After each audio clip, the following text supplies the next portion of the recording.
শেখ হাসিনা ও সাবেক স্বরাষ্ট্রমন্ত্রীর নির্দেশে জুলাই-আগস্ট গণহত্যা চালানো হয়েছে ট্রাইব্যুনালে।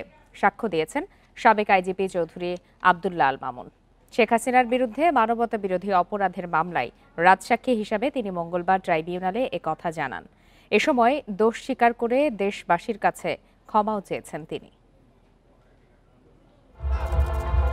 শেখ হাসিনার বিরুদ্ধে মানবতাবিরোধী অপরাধের মামলায় মঙ্গলবার ট্রাইব্যুনালে সাক্ষ্য দিয়েছেন তারই নিয়োগ করা পুলিশের মহাপরিদর্শক চৌধুরী আব্দুল্লাহ আল মামুন।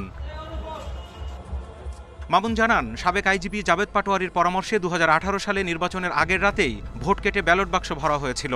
তাতে সহযোগিতা করেন এসপি, ডিসি, ইউএনও সহ রাজনৈতিক নেতাকর্মীরা। ক্রসফায়ার গুম খুনের নির্দেশ আসত সরাসরি শেখ হাসিনার দপ্তর থেকে। এসব বিষয় দেখতেন নিরাপত্তা উপদেষ্টা তারিক সিদ্দিকী। সদর দপ্তর সহ র্যাবের প্রতিটি ইউনিটে ছিল গোপন বন্দিশালা। নির্যাতন করে আটকে রাখা হতো সরকার বিরোধীদের। জুলাই আন্দোলন দমনে আন্দোলনকারীদের হত্যার নির্দেশনার বিষয়েও বিস্তারিত জানান মামুন। ক্লিয়ার ল্যাঙ্গুয়েজে কোনো রকমের দ্বিধা ছাড়া, কোনো রকমের দ্বিরুক্তি ছাড়া খুব ক্লিয়ারলি বলেছেন যে জুলাই আগস্টের গণহত্যা এবং মানবতা বিরোধী অপরাধ যেগুলো আগে হয়েছে সব কিছুর মূল নির্দেশদাতা হচ্ছেন তদানীন্তন প্রধানমন্ত্রী শেখ হাসিনা। এবং জুলাই আগস্টের ব্যাপারে তিনি যুক্ত করেছেন আসাদুজ্জামান খান কামাল, যিনি স্বরাষ্ট্রমন্ত্রী ছিলেন। এই দুজনের নির্দেশে বাকি কর্মকাণ্ডগুলো হয়েছে।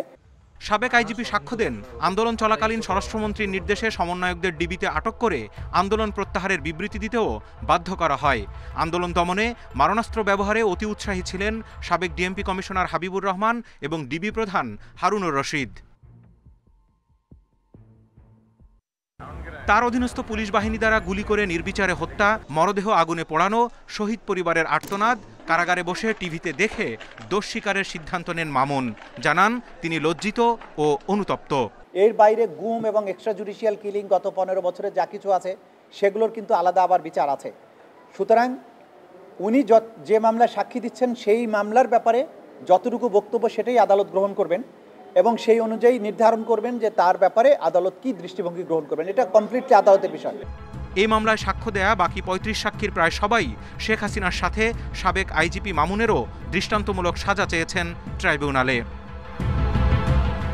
Zahidul Bashar, independent news, Dhaka.